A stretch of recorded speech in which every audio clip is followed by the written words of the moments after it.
So now I'm going to turn my attention to part 2, and I was just saying to Sam and David that I don't think I've ever really done this before. I explained that I had set a bad example by only getting 3/4 of the way through a talk, and now I'm invited back for part 2. And so for those of you who weren't here for the first part of the lecture, I'm going to take a minute to just do kind of a high-level review. If this is not working now, so maybe I'm not. There we go. Okay. But I'm not going to be able unfortunately I have trouble with brevity, so I'm not going to be able to go back and say what I said last time, or I'm going to run into exactly the same problem. So I'm going to try to review just a couple of high-level points around the genomics, and then what I promised was that this lecture would be about thinking about the challenges post-gene discovery. What do we do? What are gene lists good for? And where do we think we might be headed now, given this accumulating massive information about the genetic underpinnings of autism spectrum disorders? Before I start, you just want to take care of business. I only have one potential conflict. It's a company called Blackthorn Therapeutics. It's a startup. I actually don't think it's a real conflict, but because they repurpose existing molecules that are working on schizophrenia and mood disorders, and has nothing to do with anything I'm talking about today, including at the end of the talk, I'll mention some things about therapeutics, and Blackthorn is not in that space, just to make sure you know that. So again, last time we did genetics variation 101, we did progress and risk gene identification in ASD, and we did not get to challenges of getting from genes to biology and to pathophysiology, and I'm going to spend a fair amount of time talking about the end of that sentence, why I'm making a distinction between sort of the standard thing that we talk about is, how do you get from genes to biology, and I actually think that a key question is the distinction between understanding something about biology and understanding something actionable from that biology with regard to the disorders that we're interested in the clinic. And then I am going to spend some time just speculating about the future of gene therapy in early onset neurodevelopmental disorders, including autism, at the end of this talk. And again, I'm going to cycle back through and say, as I always do, that these are the folks who've really done the heavy lifting. As a senior investigator, you become more and more dependent on the brilliance of your trainees. And fortunately, my lab for the last 20 years has been Lake Wobegon. All of these folks are well above average, really have done tremendous work, and I highlight both Stefan and Jeremy, who are running their own laboratories here, independent, fully independent investigators. You'll see their names repeatedly. Stefan more on the first part of the talk, with regard to major efforts in gene discovery, and then Jeremy really contributing to thinking about this genes, well, both of them did, but you'll see the work that Jeremy was first author on, thinking about how we move beyond genes into an understanding potentially pathophysiology.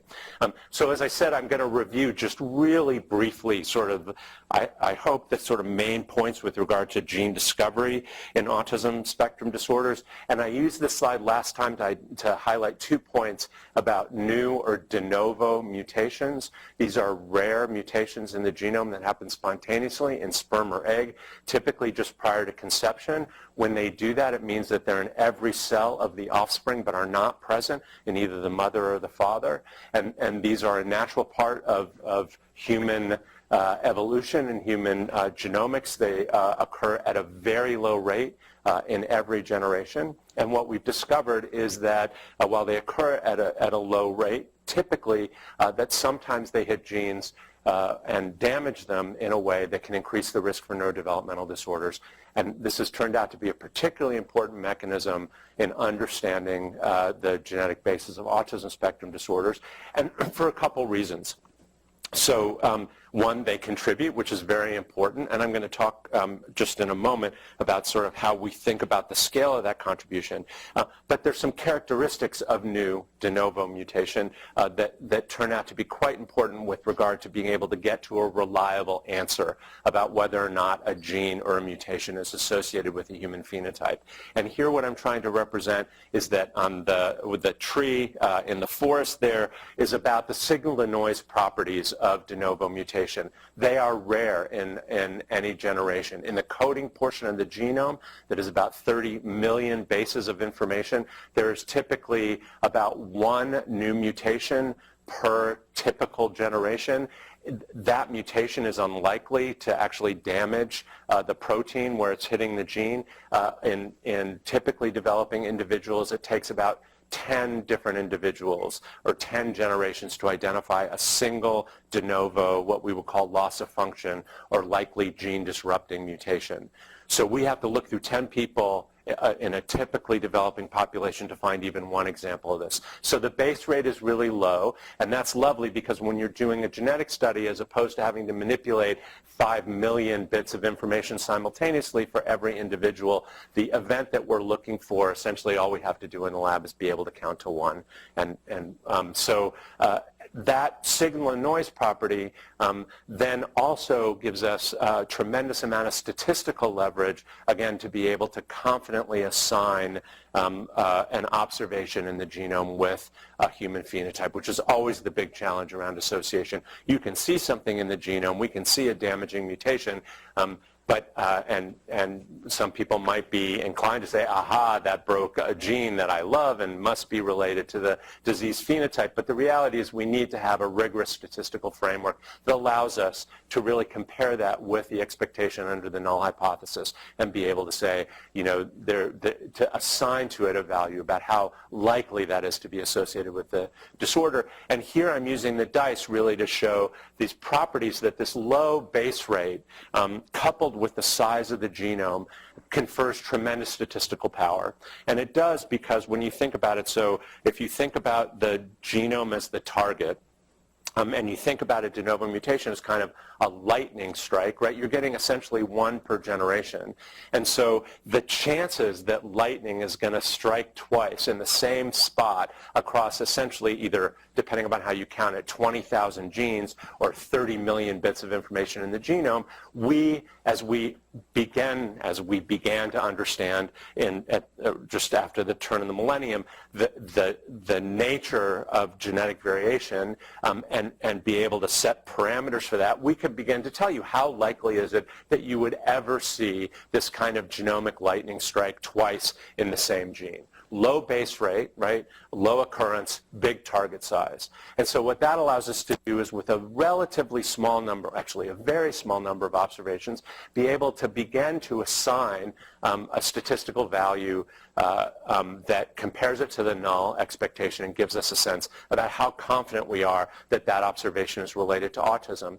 And in fact, for these loss of function point mutations, mutations that would clearly damage a protein, say what we call a stop codon that says do not make this protein from this gene, that base rate is so low that in populations even of several thousand people, it's extremely unlikely that you would even see the same gene hit twice, let alone 3, 4, 5, or 6 times.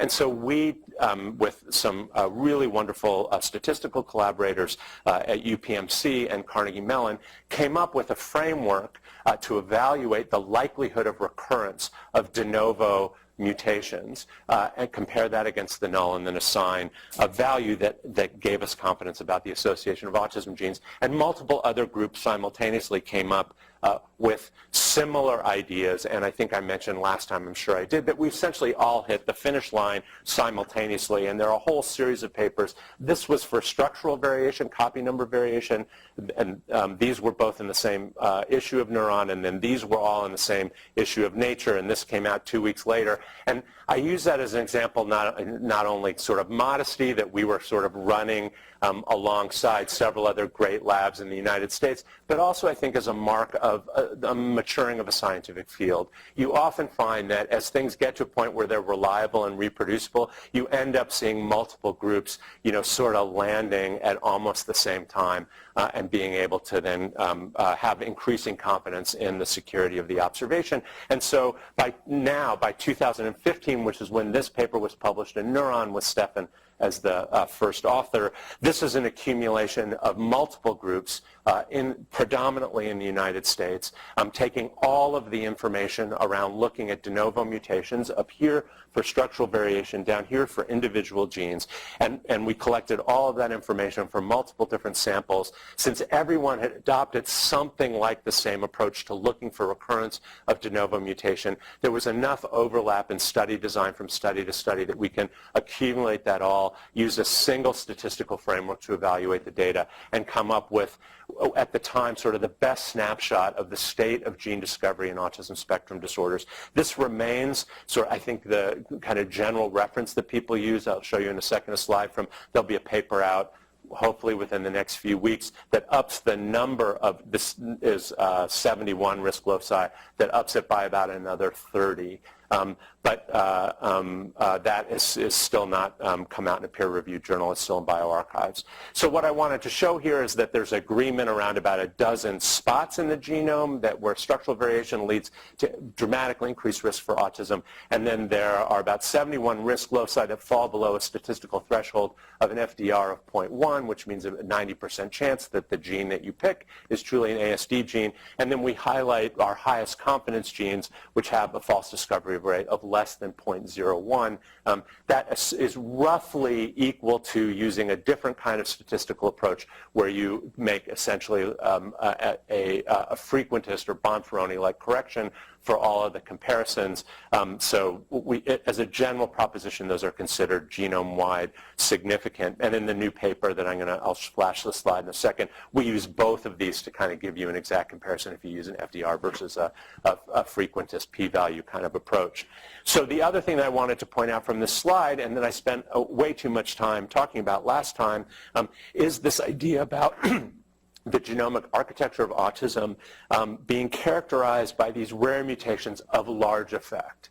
And this large effect idea is tremendously important for the discussion that we're going to have now for hopefully most of this talk, the next 40 minutes or so, about going from genes to biology. And what I told you was that the kind of standard genetic studies that you see in the literature now, most of them are looking for variations that are common in the genome, not rare, and that as a general proposition carry very small as opposed to large biological effects. And if you remember, we talked about genome-wide association studies. Those are these very big studies that are able to identify these kinds of common low-effect variations. And then what you're looking at here is quite different from that, and in a moment I'm going to stress that a bit more. So I put a 20x there because the mean increase in risk for this group of the highest confidence autism genes in 2015 was a 20-fold increase in risk.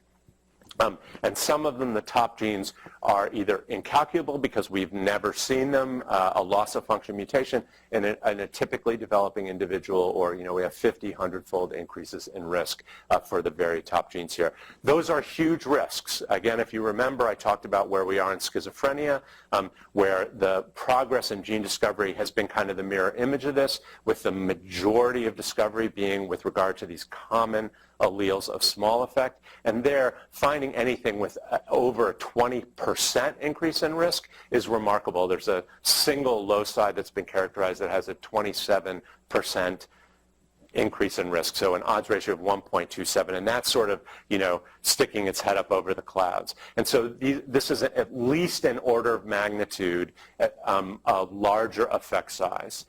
And moreover, it's in a gene, so it's actually affecting a single gene. And again, when I talked about sort of the difference in thinking about going from genes to biology, in talking with your neurobiologist colleague of saying, well, risk here is a consequence of 100 different small effect variations, model that, versus saying, take ADNP, it's got a 50-fold increase in risk, this is a mutation that damages the protein. At least the first step in the move from genes to biology is much simpler in that second case. Much more likely, you would think, to be able to begin to identify something like main effects by saying this has a big biological effect in humans. Let's see what it looks like in a mouse or zebrafish or non-human primate, et cetera. Okay, so this is, as I said, this hopefully will be coming out soon, I think in Cell. It is sort of everyone joined the party, so it is a cast of hundreds. All of the competing groups got together, and what you're seeing there is this is the Q value, which is an FDR, and now it's we're getting 10 to the minus ridiculous, as I'm fond of saying, for the top genes: SCN2A, SYNGAP, CHD8, ADMP, etc. But all of these in bold above this line are considered high confidence and essentially exceeding a genome-wide correction or family-wide error correction. So it's Satterstrom et al. For those of you who want to know the latest and greatest, you can go to bioRxives and pull this. It has a tremendous amount of interesting information. And I think Stefan is the last author on that paper. In any case, Stefan played a very major role in bringing all of that data together and leading the analysis. So then what I also talked about, and this will be the last slide on genomics, was sort of thinking about how this plays out. And again, this is kind of what we call the genomic architecture. What's the nature of the genetic variation that underlies a disorder? And the way that I introduced this last time was to tell you that the knock that we get, the criticism that we get in the autism side for folks like me who have been interested in finding these rare variations of large effect, is that it sounds great, but it's only responsible for about 3% of the overall population risk. And that if you really want to understand population risk for autism, you need to understand common variation, because that's where the lion's share of risk is in the population. And the distinction that I made last time, and that these this figure hopefully helps me make again, is to think about what that really means. So, and the way that do that graphically is to say, so there are two distributions that I want you to think about. There's common variant genetic risk, which, as I've said, is responsible for the vast majority of population risk for autism, and that we believe it's distributed, looks like it's distributed pretty normally, with some people with very low amounts of common variant risk, small number of people with very high amounts of common variant risk, and most of us somewhere in the middle. And then we have something like a similar distribution of the symptoms that go into the autism spectrum disorder diagnosis, where you have some people who have a great deal of social competence or whatever the phenotype is. Most of us are somewhere in the middle, and then you have this tail end of the distribution, and this is how we diagnose in psychiatry. There's a distribution of phenotypes in the population, and you get to some point, and you cross the threshold in DSM or whatever your diagnostic categorization is. And so what I wanted to point out is that roughly you can superimpose these. Right? You can say that people who have very high genetic risk are much more likely to end up here, because we know that genes carry the lion's share of risk for autism, and people with low population risk are more likely to end up there. It's definitely not a one-to-one correlation, but they generally superimpose. So there are a couple things that you can take away from that. The first is that when you think about population risk, right, the vast majority of people who have population risk for autism have no diagnosis. They will never come to your clinic.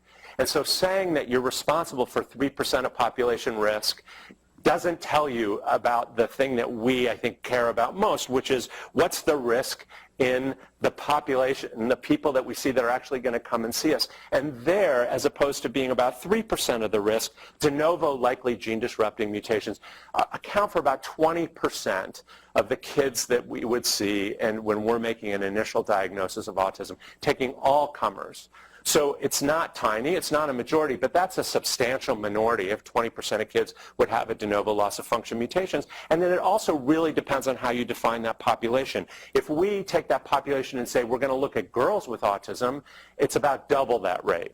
We see about 40% where we might find a de novo loss of function mutation. If there are seizures, non-febrile seizures, if there's lower IQ, if there are more family members who do not have autism, it's more likely to find a de novo mutation. So clinical geneticists will tell you in their population, they will find a genetic cause for autism in more than 50% of the people that come to their clinics, because the people who come to their clinics are self-selecting for the kinds of phenotypic characteristics that lead to this enrichment. So it's not trivial even in the general population, but certainly in the more severe population that we might see, there is a substantial contribution. Now, the other thing that I wanted to point out about this, because it's relevant to thinking about going from genes to biology and to understand the genetic architecture, is that what's happening with the de novo likely gene-disrupting mutations is not like Huntington's disease. It's not like you have no risk at all, or you have this mutation and you get it.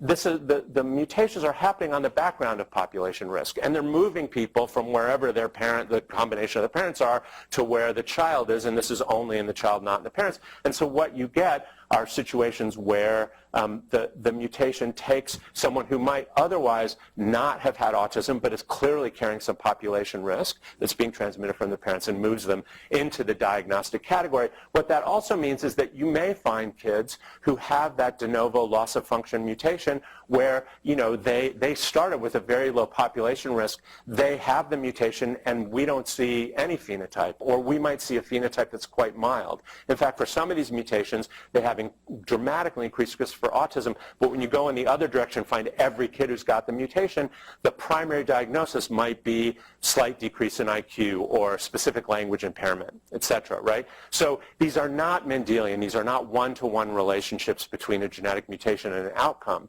They're very large risks, but it's not reliable in the way, say, that sickle cell anemia or Huntington's disease is. And that just means that the process of moving from genes to an understanding of pathophysiology gets a bit more complicated, and I'll describe why momentarily. It also is the case that this range of phenotypes from the same mutation is shockingly broad. It explodes everything that we think about diagnostic categorization in neurodevelopmental disorders.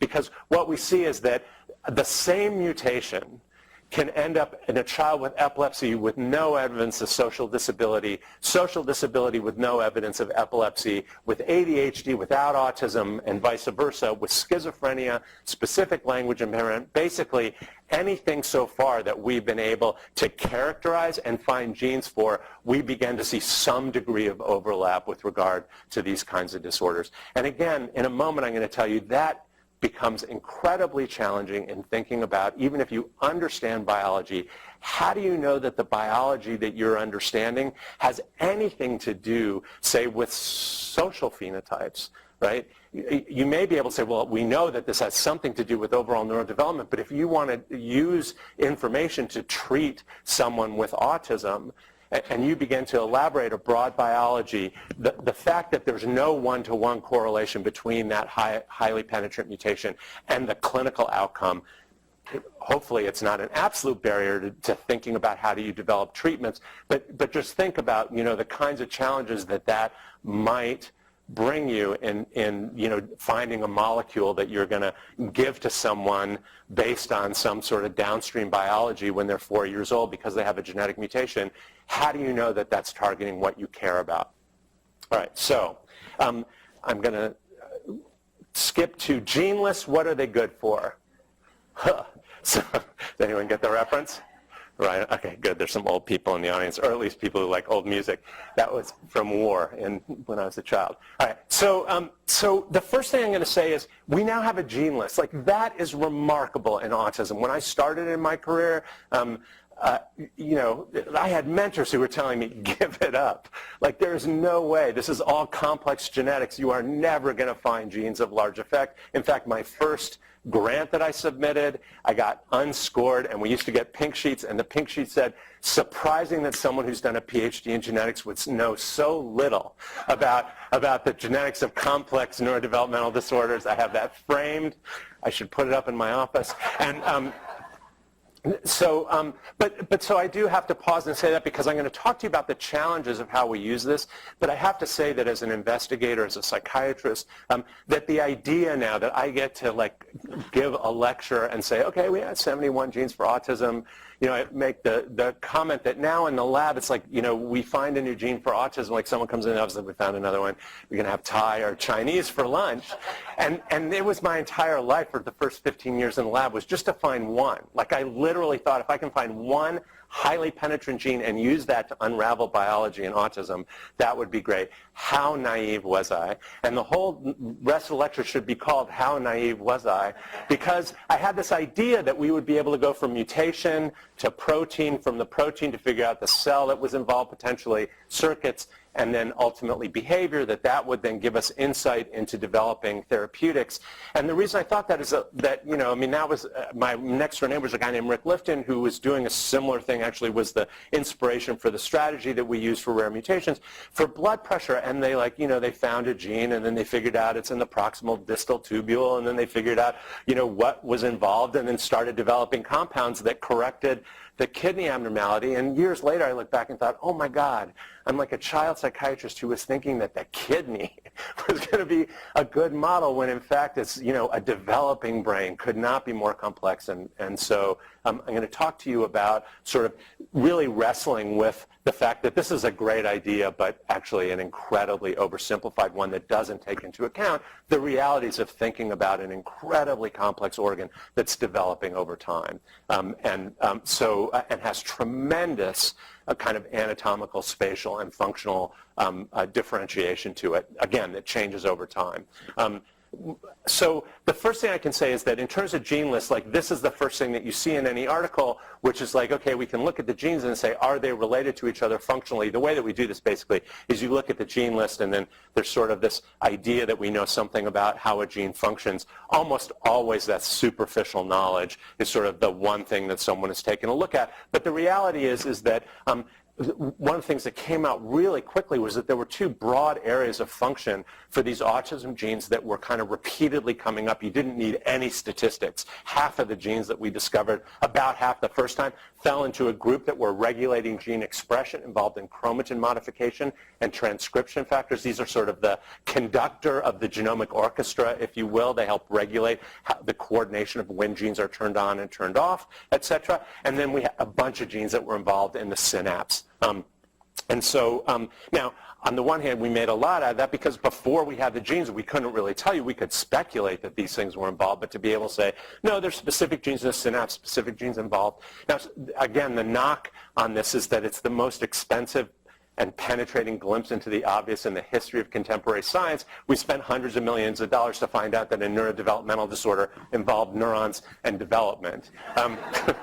But again, the reality is that this is at a molecular level, and it's quite specific. Now, whether or not it really tells us something about the differentiation between autism and some other broad neurodevelopmental process, as I pointed out in my last slide, may not be obvious, may not necessarily be the case, but still quite valuable. But again, as I've said, I think that, you know, this was our idea initially in the lab, that we were going to find a gene mutation, we were going to collaborate, hand off to our brilliant neurobiology colleagues. I'm a geneticist, not a neurobiologist, and so we thought, well, we'll give people genes with solid information that those carry large effects, and then they'll model in a mouse or in some other organism, and they'll begin to understand something about how the gene is expressed and where it's expressed and what it does, et cetera. And then we'll, you know, do this kind of the classic translational loop. We'll go from gene to biology to therapeutic intervention. And that has not played out. There are a couple ways that, you know, I want to talk about sort of what we immediately sort of recognize as the complexity here. So the first is that the minute that you think about this for a second, anyone who does any biology will tell you that when you think about a gene, that most of the things that we're going to take a look at, there's not just a single product, that most genes make a number of different isoforms, make a number of different proteins, and those proteins may or may not have, you know, the same function, and particularly if you're thinking about a different time in development. They may be closely related to each other, but it's not necessarily that one isoform does exactly what another isoform does, and in fact that's probably why there are multiple isoforms. They do slightly different things.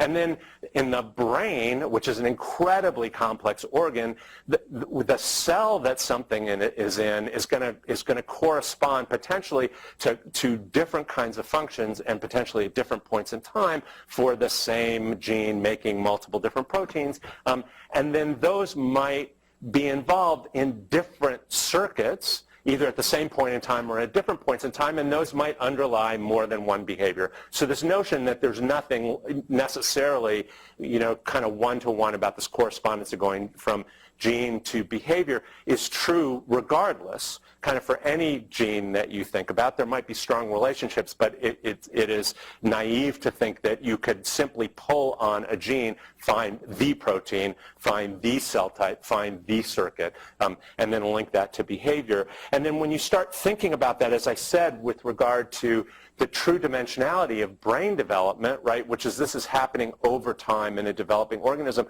where the specification of like cell type specificity can be, for a given protein, might be quite different in early development than it is postnatally. And in fact, when we think about gene expression, which is when genes are turned on and turned off, one of the biggest findings from sort of the initial characterizations of gene expression in human brain development is that sort of the biggest determinant of kind of the variability of gene expression is developmental stage. It's much bigger than sex, certainly, and that difference is pronounced in the difference between early development, which is incredibly dynamic, and then when you look at gene expression after birth, and particularly through adolescence, it for most genes has a tendency to even out. So there's tremendous variability in early development, and through that time. So what you start getting is that you have a single gene, but the search space beyond that gene to try to elaborate what is the quote-unquote biology, starts to expand. And so then we're thinking about this as kind of spatial and temporal dimension. In autism, it also has sex dimension, because there's different risk in male versus female. And there are things that we totally don't understand about sexual dimorphism and brain development. So I can't draw that dimension. But what you can imagine now is that where you go, the minute that you start pulling on a gene, you're into a potentially quite large search space and trying to use genes as a way to develop a connection between genes and behavior. So this is a problem. and the way that I encapsulate this is that, so the first gene that we discovered ended up being, way at the top of the list, SCN2A, like 2011, we knew that we had an approach to do this, and we had the gene, and there's a guy down the hall named Steve Waxman who is like the world's expert on sodium channels, had every reagent under the sun for every SCN molecule, and all the resources that you would need. A senior investigator and I, with my postdoc, went running down the hall. I was like, we got an autism gene, we found the thing. And he looked completely unimpressed. And I was like, cool, it hotshot. But then and I said, this is an autism gene, and we can do a joint grant. And he said, great. Just tell me what cell type, at what point in development you want me to model this. If you can do that, that'd be great, because I can guarantee you if I put this into a Purkinje cell, I'm going to get a completely different electrophysiological phenotype than if I put it into a glutamatergic neuron. And it'll depend on when in development. We do it really early. It might be involved in neuronal migration, early specification. If we do it later, probably be involved in something having to do with an action potential. So just come back when you know that. That changed the course of my lab. Because at first I thought, there is no way, like it took us 15 years to find a single gene. I have no idea how to tell you when and where to look in a model system in order to be able and to differentiate biology from pathophysiology. And again, the key here is that we could find biology. He could have put it anywhere, and then we could have published a paper that said, autism-related mutation, SCN2A, affects, and that sentence, we probably would have gotten a really high priority paper, because that sounds really cool. But for all the reasons that I've described, all of the complexity of the search space just at the molecular level, the phenotypic variability of outcome of large effect mutations, in our hearts we would have been like, I don't know, we found some biology. I cannot guarantee you that that really has anything to do with what's going on, even with a neurodevelopmental disorder, let alone autism specifically, versus language development versus intellectual development versus epilepsy. And so we went back to the lab, and I sat down with Jeremy Wilsey and another collaborator of mine, Manoj Cheston, and started to think, is there any possible way that we can begin to answer this question about where we should model this mutation? So it became a very specific question, and we sought a very specific answer. It wasn't like we want to understand all of autism. It was really to be able to go back to that lab and say, okay, if you're going to model this specific mutation, then we think that you ought to model this in this cell type at this point in time. And the way that we thought about doing that was to use a really simple idea, right, which is convergence. We now have multiple genes that lead to autism. They might lead to other things. They all have, quite disparate biology. But we had the thought that if you took each of those genes and could understand something about how they played out across development, if you could characterize their spatial, temporal expression pattern in developing brain, that if something is related to autism and it's essential for autism, we figured it was a reasonable bet that at some point these disparate genes that confer different functions would come together and might point you to the space and time that you wanted to look. And that's this diagram, right, that we put this together and then we say, well, there are multiple genes and in fact, now we have 70 genes, and we can say, are there subtypes? Again, using statistical approaches, can we figure out what the null expectation is? Not a trivial thing, but can we figure out what the null expectation is about how often you'd seen genes overlapping in function or expression, and then tell if we're deviating from that. And in fact, this is sort of a seat of the pants version of this, right? Like we immediately said intuitively, where do these genes overlap? If genes are making proteins, do the proteins do anything obvious that's similar? And this begins to give you a sense of like, okay, that's like what the genes do, at least to a first approximation. So we're asking the question there, without a statistical framework, is there convergence in terms of the function of the genes? And so the twist that we wanted to do is to say, is there convergence not in what the genes do, but when and where they do them? Okay? And so in order to do that, we would need kind of a map of the development of gene expression across human brain, which at the time, fortunately, was being developed by the person I was sitting down talking to about how do we solve this problem. His name is Manoj Cheston at Yale. And so we set out to do an experiment where we took the first set of genes that we found that we knew carried very large risks for autism. And we just asked the question, we can tell you that they overlap in function.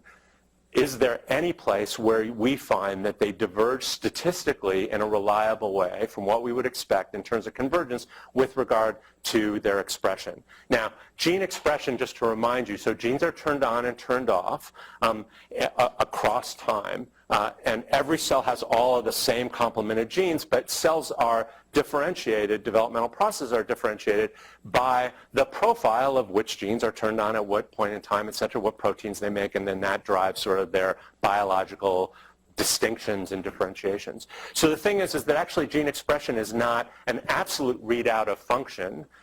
We're not even to protein yet. We're looking at the intermediate molecule, and there are lots of degrees of freedom between that molecule and proteins. But as a general proposition, we know from a variety of different kinds of experiments that if things are coordinated in terms of their gene expression, that they often are subserving a similar function or undertaking a similar task. Like, for instance, we all do different things, but at 8:30 this morning, we all showed up here, and if we were tagging your profile through the day, we might not know exactly what was going on, but we would say, wow, at 8:30 in the morning, something's going on because all of these people from the Department of Psychiatry moved from the Department of Psychiatry and came over to 301. And it's sort of the same idea when we think about gene expression. We don't necessarily know exactly what coordinated function they're subserving, but we can ask, is there something that looks like a coordinated function in space and time? So this was done. Jeremy, again, who's now an assistant professor, this was back around 2011, 2012, and was the first author on the paper. And then Manoj, my partner in crime from the early days at Yale, is a biologist who literally was just working to create the first dynamic maps of gene expression in developing human brain. And the way that he was doing that was taking postmortem samples that were grossly normal from 4 weeks post conception to 80 years of age, and then he would take brain tissue from as close to postmortem, small postmortem interval as possible, and do broad gene expression on that and develop profiles of gene expression. So what we did is, essentially it was like Reese's peanut butter cups. We took our genes and his map. And really when you think about what's going on there is that we're taking what seems like a static list and we're kind of overlaying some genomic information that gives it spatial and temporal properties. Because each gene has its own profile. It's like, you can roll the film forward for each gene, and then you can begin to ask the question again, do these kind of come together in a way that's unexpected by chance?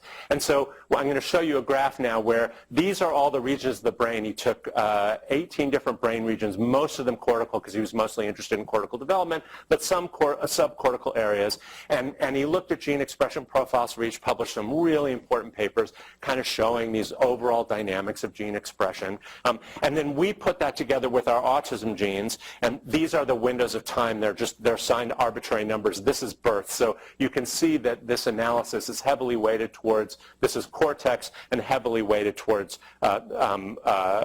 prenatal development. Okay, so that's where most of the data is available in terms of gene expression. And then we took each of our high-confidence autism genes, and the first question we asked is, are they co-expressed with other genes? So are there other genes that are showing up at the auditorium at the same time with them? And we set a very high threshold, and we did this for every window and for every brain window for every time period. And so we came up with, these are called co-expression maps. These are the genes that seeded the analysis, and then these are the co-expressed genes. And so we can say that, sort of right off the bat, that if you take a look across time and you look at the autism genes, there's a lot of coordinated expression. And you can even come up, if you look and establish the null expectation, there's a certain amount of coordination you would expect anyway. Brain genes are going to be coordinated with other brain genes. Synaptic proteins are going to be coordinated with other synaptic proteins, et cetera, right? So you can still say, oh, these look more related to each other than you would expect by chance. And we did that analysis, and we found that for some of these are maps that define a spatial temporal window of expression from autism genes, and so we were able to say yes, they work together. Again, that if we had just ended there, what we basically could say is that there's a coordinated biology among genes that lead to autism. But again, I don't know what that would mean in terms of pathophysiology, in terms of autism risk, right? It would tell us these genes are in the synapse. It's sort of a backwards way of getting to that other diagram. And so what we did was we had started with the very high confidence genes that seeded these networks, and we'd held out a bunch of additional genes that were autism risk genes. They didn't quite make the threshold to be the highest most statistically significant, but we had a bunch that we knew were almost undoubtedly related to autism risk. And then we asked sort of the key question in this study is there any point in space and time where in these networks suddenly you start seeing a whole bunch of other autism genes that were not put into this analysis coming into the network? Because we figured that what that's telling you about is you're asking, is there any point in time in these biologically coordinated networks that risk starts to show up, right? And that's what we were interested in, risk for autism. And so this is a table that is defined the same way with brain regions vertically and time horizontally, and then that's the negative log to the base 10 p-value, and with the dark red being statistically significant. And what we found, really shockingly, I thought this whole thing would light up, there's so many different genes in these networks, is that we found prefrontal cortex at about 18 to 24 weeks was coming up blazing. Now, we never expected that there would be a single point of convergence for autism, and these are a selected group of autism genes. But again, remember the answer that we were looking for was for SCN2A, which was included in this analysis, can I go back and tell Steve Waxman where to put this gene to model it? And so started to think, maybe I can tell Steve Waxman to put this into something that corresponds roughly to 18 to 24 weeks of human fetal development, and to do that in maybe prefrontal cortex. Our initial results actually, again, same issue of cell. Dan Geschwin's lab does a different version of the same analysis, comes up with largely the same answer, same epoch, same cell types. A slightly broader answer with regard to where exactly these are, and that's this slide. So once we had the network, we could ask questions about did that correspond to anything that we knew more specifically about the cell types that were involved, and what we found is that that corresponded to cortical glutamatergic neurons, not to astrocytes, not to oligodendrocytes, etc., not to interneurons. And we also found that it corresponded to deep layer cortical glutamatergic neurons in mid-fetal development, and Dan's lab found that plus the next line down. So he found layer 3, 4 neurons as well, in addition to layer 5, 6 neurons.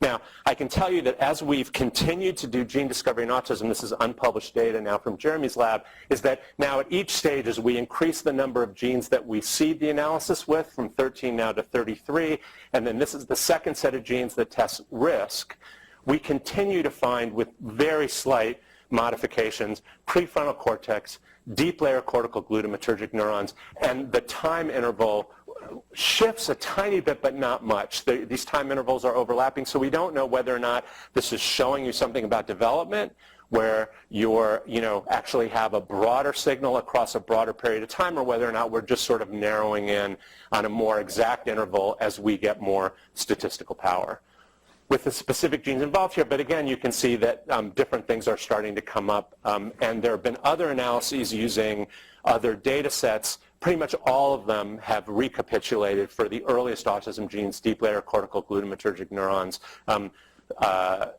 And now another signal is coming up pretty strongly with regard to striatal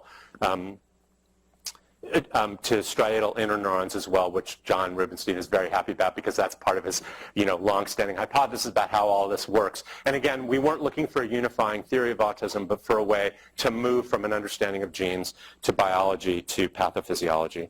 So this is just summarizing what we've been able to do, which is to take the de novo mutations, to combine them with an understanding of something about the dynamic properties of brain development.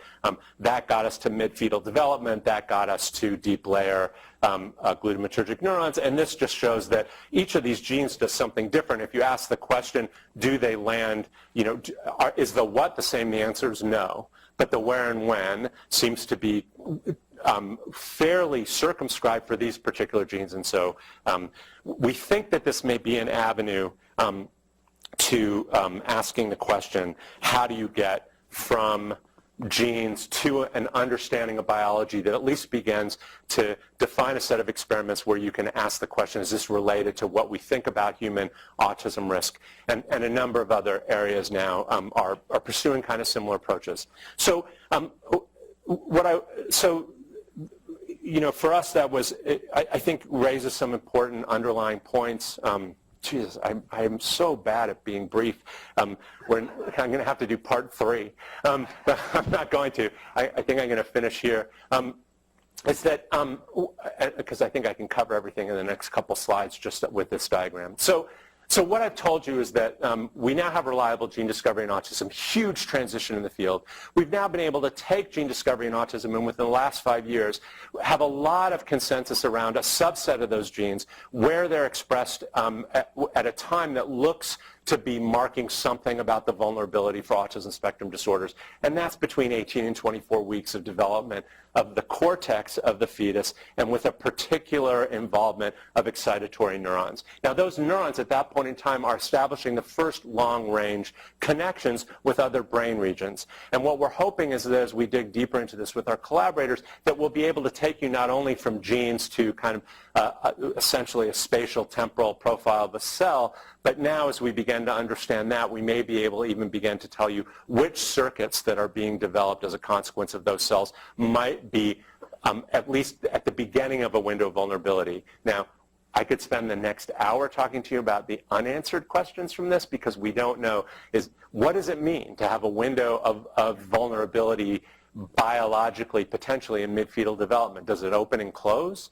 Is this the beginning that we see biologically, but it's going to have to be like its downstream functions? We're seeing the tip of the iceberg, but the relevant biology is actually well beneath the surface in terms of what happens between 18 weeks gestation and 2 years of age when autism symptoms become most prominent. So there's a lot that we don't know. What we do know, though, is that I was able to run down the hall with Steve Waxman and say, what I think you ought to do is take not just SCN2A, but why don't you take the top 10 genes that we've discovered, to the extent that you can model them, and actually not just Steve, but a bunch of investigators I'll show you in a second, and say, I think it probably makes sense as we think about trying to differentiate biology from pathophysiology to stop thinking about looking at individual genes and to start thinking about looking, I mean, not wholly, because curiosity science based on looking at individual genes is the foundation for everything that we need to do. But if you're asking the question about whether or not it's related to autism, thinking about convergence and whether or not you can begin to define where to look spatial temporally by a convergent approach, or you look at multiple genes simultaneously to identify a phenotype that's convergent at a given space and time. So that would be one strategy. But I actually came away thinking, you know, that's a lot of work and great stuff. It may not be the best approach to thinking about developing autism therapeutics now moving forward. And so what I want to point out is that there are other ways to think about this, right? So one is, don't wait. Like, if you know that a gene carries extremely high risk for autism, and we could potentially target that gene, that's something that you could do where the phenotype that you would have to try to target actually would be closest to something that you could know reliably. Because all of these genes are tied together by the fact that there's one missing copy, and all of them are tied together, at least, or not all of them, but a large number are tied together by the fact that what's happening is that there's decreased gene expression. It's not huge even. I mean, it's not even necessarily that you need to lose 50%. Sometimes the other allele, there's a normal allele there, it's still there, and it may crank up its expression to try to compensate. We have ways of cranking up gene expression now using gene therapies, using antisense oligonucleotides, using gene targeting like CRISPR, et cetera. And so one strategy that we're pursuing at UCSF is to say, don't wait. Don't worry about all the complexity here, because you may never find your way to really understanding pathophysiology. Go after gene expression. Do it as early as humanly possible. Know what you're trying to correct, which is the genomic lesion, not the biological lesion. The genomic lesion meaning that you're decreasing expression, bump expression, see whether that works. So that's going on here. That's Kevin Bender and Nadav Ahituv, who works on something called CRISPR-A, which is an approach to activating gene expression, which for us, if you could activate the normal allele that's remaining, the normal version of the gene, that could be tremendously helpful. So now the strategy that we're thinking about in terms of convergence is also going on here at UCSF now, kind of in spades, which is a whole bunch of things. There's something called the Psychiatric Cell Mapping Initiative, which is being led by Nevin Krogan and Jeremy Wilsey, who used to be in my lab. And this has got 17 different investigators. And the whole idea behind PCMI is create the foundational knowledge to be able to do convergent neuroscience on autism risk genes at multiple levels of analysis. So we're not just stuck with gene expression. We could look at proteomics.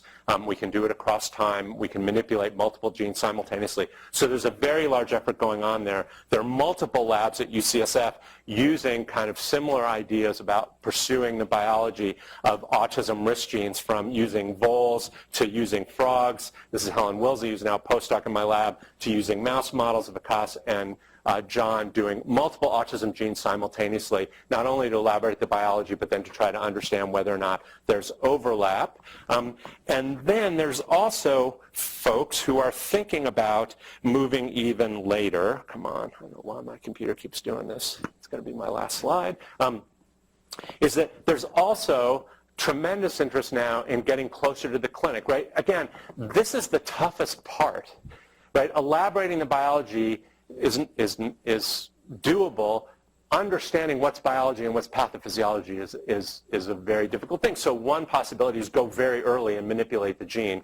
And for those of you who think that that's science fiction, it is not. And spinal muscular atrophy is an early neurodegenerative disorder where 2 approaches to gene therapy have been successful with interventions in the first 6 months of life. It's remarkable what's happening, and there's just no question that between that and what's going on with some of the monogenic neurodevelopmental disorders like Angelman syndrome and Rett syndrome, where gene therapies are now moving close to clinical trials, it is almost a given that we will begin to see people conceptualizing doing early intervention gene therapy for severe neurodevelopmental disorders based on these autism genes. But again, this may be simpler than dealing with that. And then the other thing to do is to say, just figure out the circuits. If you can figure out the circuits and fix them, like forget the whole molecules to circuits thing, that's going to take generations. Now we have an ability, in part because of our wonderful collaboration with Eddie Chang, to actually put electrodes on the surface of the brain and begin to correlate electrical activity at much higher levels of resolution, spatial and temporally, with symptoms. So you know that this is happening in depression, and that they just published a beautiful paper in Cells showing a signature for fluctuations in mood based on these high-density electrode arrays. And there are a population of individuals with autism and epilepsy where you could imagine you could do the same kinds of things and try to begin to understand, is there a signature of, I mean, Eddie's already done this for prosody, which is a symptom of autism. He's already begun to identify a microarchitecture electrophysiologically of the musical quality of speech. I have no idea whether or not we can, manipulate that, but it's a core feature of autism, high-functioning autism, that no one really fully understands. So there's a group, and this is a combination of our clinical folks who will be absolutely critical to collaborate with the deep brain stimulation electrocorticography, because there are huge questions about what do you measure, how do you measure it, whether it's in adults or kids, what's a phenotype that you can measure over time, do we need to stick with something like epilepsy, or are there ways within sort of the time frame of a clinical trial to evaluate social functioning in a way that you might manipulate. So the reason I wanted to close with this was just to give you a sense that actually we've become, I think it's always been there. I mean, John Rubinstein has some of the most kind of influential theories about the underlying kind of neurobiological architecture of autism anywhere. It's called the EI imbalance theory, and so this predated the last few years. But when you take a look at the proliferation over the last 5 or 6 years in the department, this may, I mean, every year we go to the Simons Foundation meeting, and going from gene discovery and gene manipulation all the way to clinical phenomenology, electrophysiology, high throughput convergent neuroscience. I just wanted to point out for those of you who don't know that it really is kind of an extraordinary coalescence here right now at UCSF, trying to do what the title of the topic, or the title of the lecture is, which is to use new biological information. I won't restrict it to genes, to understand something about the biology and pathophysiology of autism. And I made it with like 1 minute left. So we have 1 minute for questions. Steve, go. Yeah. Back a number of slides ago, you said some of these genes that we discovered are related to symptomatic function, and some are related to expression. Yes. You take it through your lecture, are most of the ones you're talking about now in interaction dealing with gene expression rather than building glutamatergic neurons? Or actually, there are some hypotheses early. So one thing is that's held up incredibly well, and it is pretty amazing that like the first two genes that were found, one was a chromatin modifier and one was a synaptic or potentially synaptic protein, and like that's been everything. We found all these high confidence genes. They parse largely. Now there are some outliers that we're particularly interested, because sometimes the outliers tell you really important things. But by and large, we haven't yet been able to identify anything necessarily particular that differentiates those two, and the genes that went into the analysis by design were a mix. What we didn't want to do is take the synaptic genes and say, is there a synaptic thing here? Because then the whole idea of this was to try to get away from hypotheses as much as possible, use what genomicists love doing, which is a hypothesis-free approach, and just say, take all the genes and try to get a mix, and then see whether or not it gives you a signal. Yes?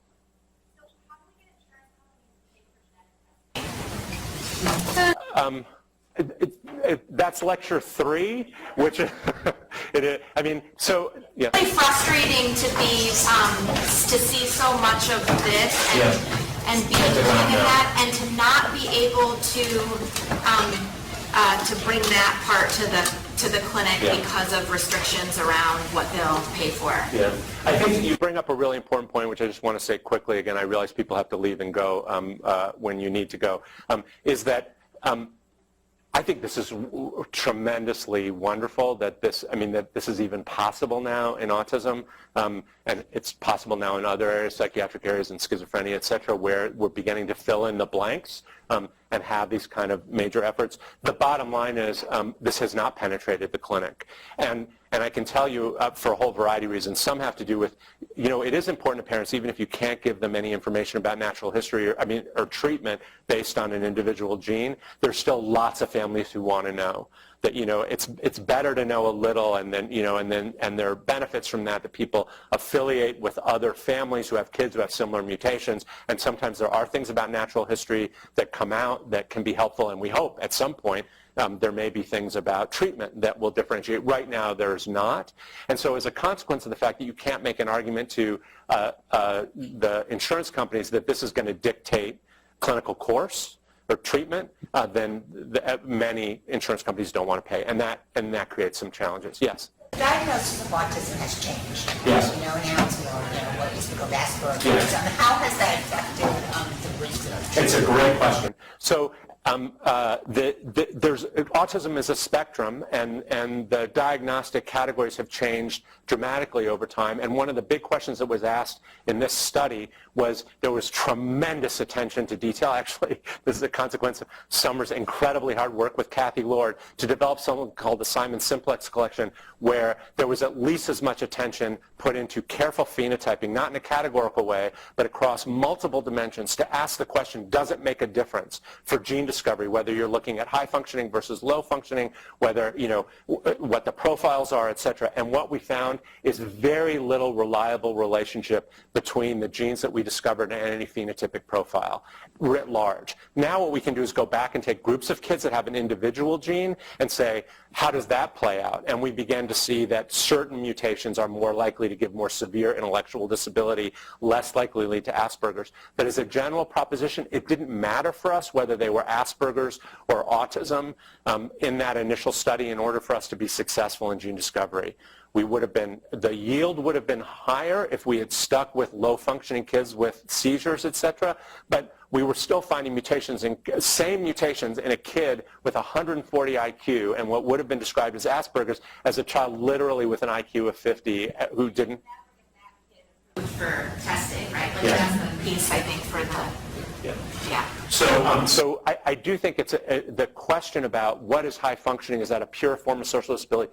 Really great questions. The first cut was a brute force issue, and now we can go back hopefully and be much more fine-grained in linking up genotype with phenotype, something that Summer and the phenotyping group here has been involved in since the inception of these studies. Is there another question? Yeah. So you talked about the de novo mutation versus the common variants. Yes.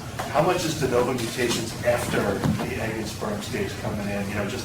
Brain development is pretty massive, lots of expansion there. Yes. Do you even know if there's de novo mutations or happening? There are. So the question was, what happens if there's a de novo mutation after conception? And what happens is that some cells in the organism have the mutation and some cells don't. You get mosaicism. And so the thing is we started this by asking the simplest question, which is, can we find a mutation that's present in every cell? And that from the geneticist standpoint is the easiest thing to do because the signal is strongest there. A bunch of investigators, particularly Chris Walsh at Harvard, who was part of our group, that he had a very strong interest in the idea that there would be mutations later on, and there might be brain regions, there might be clonal mutations, clonal meaning that a single gene a little bit later in development got a hit and then only a region of the brain would be affected. He's pursued that, and he's been able to demonstrate that those kinds of mutations also contribute to risk. In terms of the overall yield of our studies, and it may just be because we don't know how to identify those kids, it's a relatively small percent, 1 to 2%. Of the clinical population as opposed to the population risk. But it is a really interesting question, in part because it may be an orthogonal way to think about can you get some spatial and temporal resolution on this? Because we went broad initially, and there might be a variety of ways to use the genomic information, not just from mosaicism, but actually from non-coding mutations that carry a lot more spatial temporal information about when and where that enhancer is going to be operative, that might offer us an opportunity to answer the question about space and time in a slightly different way. Yes? So it seems like the genes with big effects, that's the low-hanging fruit. Yes. But are the convergent approach, would that still be a good strategy in schizophrenia, in common variants? It's a great question. So with regard to common variants, finally now the autism studies have shown that natural selection works. We figured that if there were genes that carried risk for autism that were common in the population, that their effects would have to be individually smaller. They would be weeded out because there's definitely impairment in reproductive fitness from decreased IQ and from social disability. So now we're up to about 40,000 people in autism study, and there are 5 loci that are statistically significant. The amount that explains, it was in my last talk, is actually, in terms of polygenic risk, is much less than schizophrenia.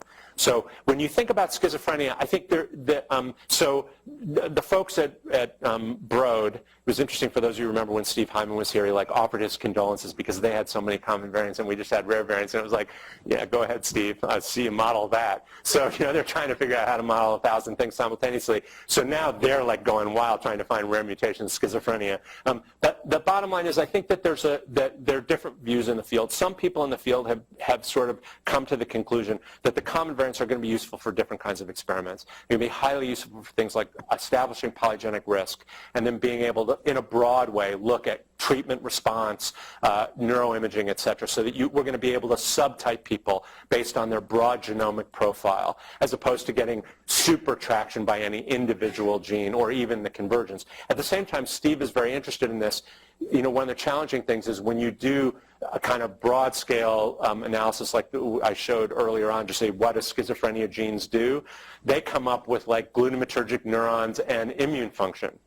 Right? And so those could be really interesting leads. The challenge that they have is how do they move beyond that when any individual gene is carrying such small effects that you couldn't have any confidence that you would see anything in a model system. So what they're thinking is they take an isogenic, meaning a single type of human stem cell line, and start putting multiple mutations in that are carrying risk for schizophrenia, and then to see whether or not they begin to see a convergent phenotype as opposed to kind of exactly using the approaches that we are around kind of spatial temporal convergence, at least with regard to the common variants. I think the other thing is that while this has been the focus of the lab, I think there's tremendous interest in the combination of common and rare.